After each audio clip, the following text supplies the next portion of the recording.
We have asked and asked and asked and asked and asked. Reform the Security Council.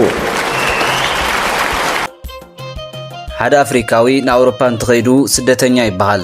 በአንጻሩ ሓደ ጻዕዳ ናብ አፍሪካ ተመጽኡ ድማ ህዋጺ ወይ ድማ ዑደተኛ ይበሃል። ብዙሓት ጻዕዱ ናብ ዓድና አፍሪካ ተመጽኦም ቱሪስት ንብሎም። ብዙሓት አፍሪካውያን ናብ አሜሪካን አውሮፓን ተኸይዶም ግን ዘሕጋውያን ስደተኛታት እዮም ዝበሃሉ። ውድብ ሕብራት ሃገራት ድምጺ ብድምጺ ናይ ምስዓር መሰል ልክዕ ከም ሃገራት አሜሪካ፣ ቻይና፣ ራሽያ፣ እንግሊዝን ካልኦትን ንአፍሪካ ዕድል ክባ ይግባእ። እታ ካብ ዓለም ብስፍሓታ ኣብ መበል ካልኣይ ደረጃ ትስራዕ አፍሪካ ከመይ ውክልና ዘይብላ። እዚ እንድሕር ዘይኮይኑ ውድብ ሕብራት ሃገራት ንዓለም ዝውክል ዘይኮነስ ናይ ውስናት ሃገራት እዩ። እዚ ወግዒ እቲ ብስምዒት ዓዊሉ ንጠረጴዛ እናዘበጠ ብዛዕባ አፍሪካ ድምጹ ዘስምዕ ሮበርት ሙጋቤ እዩ። ሮበርት ሙጋቤ ብዙሕ ዓይነት ሰብ እዩ። ኣዝዩ ክቡር ብብዙሓት ናይ ክብሪ ዶክትሬት ዝዓንበበ መሊሱ ድማ ብጣዕሚ ሕሱር። ኣዝዩ ፈላጥ ግን ድማ ኣምባገነን። ኣዝዩ ቀልደኛ ግን ድማ መራሒ ሃገር። ናይ አፍሪካ ብሄርተኛ ቀንቃኒ። ብዝበዝሑ ምዕራባውያን ኣዝዩ ተጸላኢ ግን ድማ ኣብ ሓቂ ቆይሙ ተምሳሌት አፍሪካ ዝኾነ። ሰላምታና ነናብ ዘለኹም ይብጻሕኹም ክብራት ተኸታተልትና። እዚ ሰገን ቲዩብ እዩ። ንሎሚ ብዛዕባ እቲ ቀልደኛን ናይ ነጻነት ተቓላስን ሮበርት ሙጋቤ ክነውግዕ ኢና። ንቻነልና ሰብስክራይብ፣ ላይክን ሸርን ብምግባር ምሕዝነትኩም ክትገልጹና ንዕድም። ሰናይ ምክትታል። ሮበርት ሙጋቤ ብትምህርቲ ዝኣምን እዩ ነይሩ። ብዝተፈላለየ ዓይነት ትምህርቲ ብዙሕ ዲግሪ ዝነበሮ እዩ። ዋላ እኳ ፍልጠቱ ካብ ጻምእ ስልጣኑ ክግድቦ እንተዘይከኣለም። ሙጋቤ እንትበዝሕ ቀልደኛ እዩ። ንዝሕተቱ ሕቶታት ብቐልድን ዋዛን እዩ ዝምልስ። ንኣብነት ሙጋቤ ኣብ ኣኼባ ለጥ ኢሉ ስለ ዝድቅስ ድሓር ኣብ ጎኑ ዘሎ ሰብ ድቃስ ወሲዱካ ተለዓል እንተዳ ኢልዎ ብኸመይ ደኣ ሰሚዕካ ተለዓይለ ክብል ይዕንግጾ እዩ። ሙጋቤ ከም ኩሎም ናይ አፍሪካ መራሕቲ ፈለማ ዓብዪ ተስፋን ህዝባዊ ድጋፍን እኳ እንተነበሮ ኣብ ወንበር ምስ በጽሐ ግን ዳርጋ ን14 ዓመታት ኣብ ስልጣን ቸቸ ዝበለ ኣምባገነን እዩ። ካብ ቤተ ክርስቲያን ካቶሊክ ተበጊሱ ክሳብ መምህር ኣብ ጎረቤት ሃገር ጋና ኮይኑ ዘገልገለ ሙጋቤ ሓያል ናይ ነጻነት ተቓላሳይ እውን ነይሩ። ኣብ ሃገር ጋና ዝነበሮ ጻንሒት ብተመክሮ ቃልስን ፍቕሪ አፍሪካኒዝምን ክዋሜ ንክሩማህ ኣዝዩ ጽልዋ ከም ዝሓደሩ እዩ ዝንገር። ሙጋቤ ኣብ ዘረብኡ ኩሉ ግዜ ዘይርስዖ ነገር እንተሃለወ አፍሪካ ዝብል ቃል እዩ። ኣብ ዝተፈላለየ ዓውዲ ብዝህቦም ቀልድታት ዓለም ትግረመሉ ሰብ እዩ። ቅድሚ ቀልድታት ሙጋቤ ምርኣይና ብዛዕባ ተዓባቢኡ ቁሩብ ክንብለኩም። ሙሉእ ሽሙ ሮበርት ጋብርኤል ሙጋቤ ይበሃል። ኣብ 1994 ዓ.ም ፈረንጂ ኣብ ሮዴዥያ ናይ ሎሚ ሃገር ዚምባብዌ ተወሊዱ። ኣብ ቁልዕነት ዕድሚኡ ኣብ ሃገር ደቡብ አፍሪካ ኣብ ዝርከባ ዩኒቨርሲቲታት ትምህርቱ ተኸታቲሉ እዩ። ኣብ 1950ታት ኣብ ልዕሊ ጸለምቲ ዝበጽሕ ዝነበረ ባዕዳዊ መግዛእቲ ጻዕዱ ደፋፊእዎ ናብ ፖለቲካ ምንቅስቓስ ኣተወን። ኣብ ጸለምቲ ህዝብታት ዚምባብዌ ዝበጽሕ ዝነበረ ኣድልዎ መሬት ፖለቲካ ምንቅስቓስን ኣትሪሩ ይማጎት ነይሩ።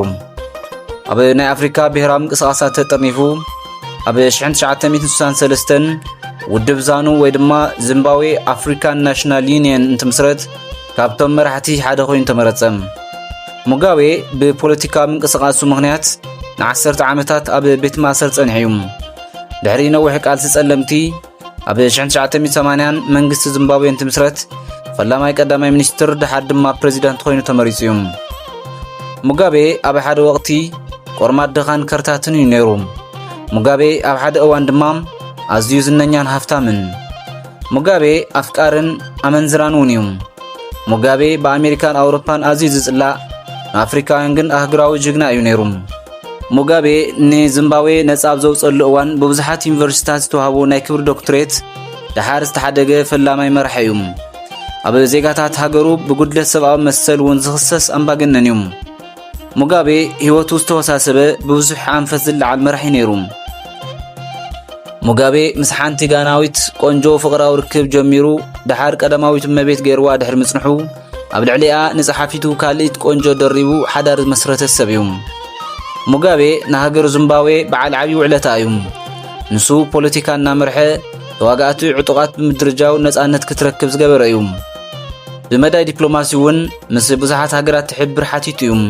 ንኣብነት ካብ ኢትዮጵያ፣ ዩጎዝላቪያ፣ ታንዛንያ፣ ቻይና፣ ሕብረት ሶቪየትን ኣሜሪካን ሃገሩ ክትሕገዝ ብዙሕ ሰሪሕ እዩ። ሙጋቤ ንፖለቲካ ብቐልዲ ለዓጢጡ ብሕጫጭ ብምዝራብ ዝኽእሎ የለን። እዚ ተግባሩ ብብዙሓት ዝተወደሰ እዩ። እስኪ ንሎሚ ዝመረፅናዮም ፈገግ ዘብሉ ቀልድታት ሙጋቤ ክንነግረኩም እሞ ንስኹም እውን ክትዘናግዑ። ቀዳማይ ብዛዕባ ኣፍሪካ ከም ዝበልናዮ ሙጋቤ ብዛዕባ ኣፍሪካን ሓድነትን ዘቐንቅን ሰብ እዩ። ሓደ ግዜ ከም ዝበለ ንኣፍሪካ ስርዓተ ትምህርቲ ግርም እዩ ዝብለኒ። እቶም ኣብ ቤት ትምህርቲ ንፉዓት ቀዳማይ ዝወፁ ተምሃሮ ሜዲሲንን ኢንጂነሪንግን ተማሂሮም ዶክተርን መሃንድሳትን ይኾኑ። እቶም ኣብ ካልኣይ ደረጃ ዝወፁ ማናጅመንት ኣትዮም ነቶም ዶክተርን መሃንድሳትን ተቆፃፀርቶም ይኾኑ። እቶም ኣብ ሳልሳይ ብርኪ ዝርከቡ ግን ፖለቲካል ሳይንስ ኣጽኒዖም ፖለቲከኛታት ይኾኑ። ንኹሎም ድማ ይመርሕዎም። እቶም ዝወደቑ ድማ ኣብ ፖሊስን ውትድርናን ኣትዮም ነቶም ፖለቲከኛታት ይኣስሩን ይቕጥቅጡን። ደስ ዘይበሎም ሰብ ድማ ይወግዱ።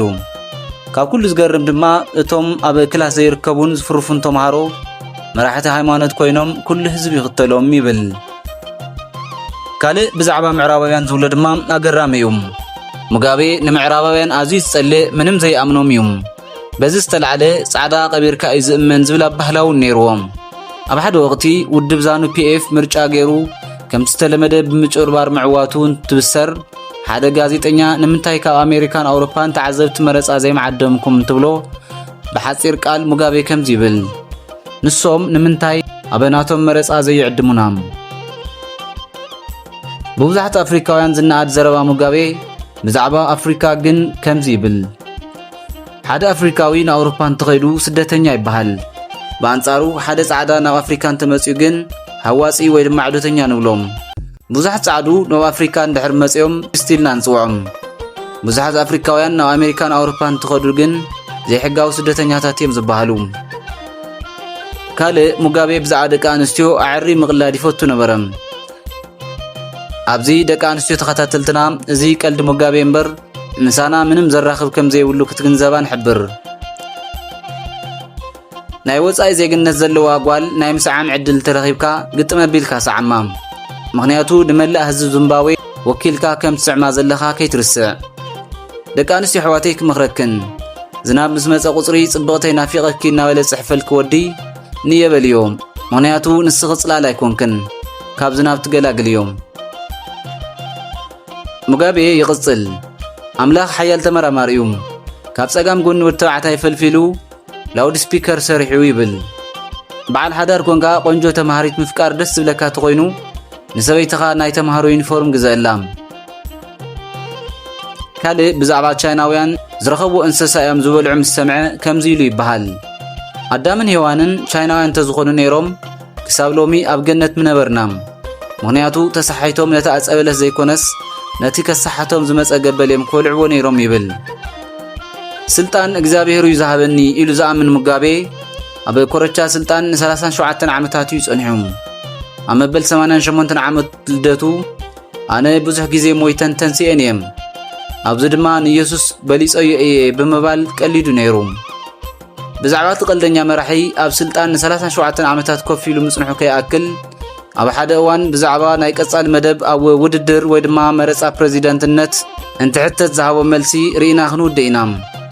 ኣብ መድረኽ ብዛዕባ ቀጻሊ መረፃ ብፕሬዚደንትነት ክትወዳደር ሓሳብ ኣለካ ዶ እንትበሃል ንምንታይ ብዛዕባ ውልቃዊ ምሽጥረይ ተሓቱኒ ኢሉ መሊሱ እዩ።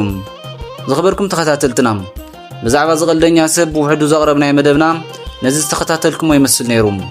ቻነልና ሰብስክራይብ ገይርኩም ሓዙት ክትኮኑ ደጊምና ንዕድም። ሰላም። Independent, Mr. Ban Ki-moon. Supposed to be free, there are 54 countries.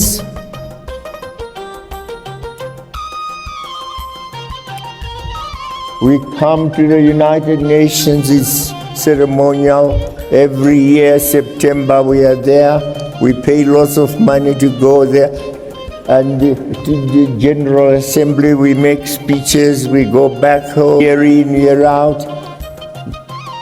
But the bosses in the Security Council say, you shall never have the powers that we have as permanent members. And we have asked and asked and asked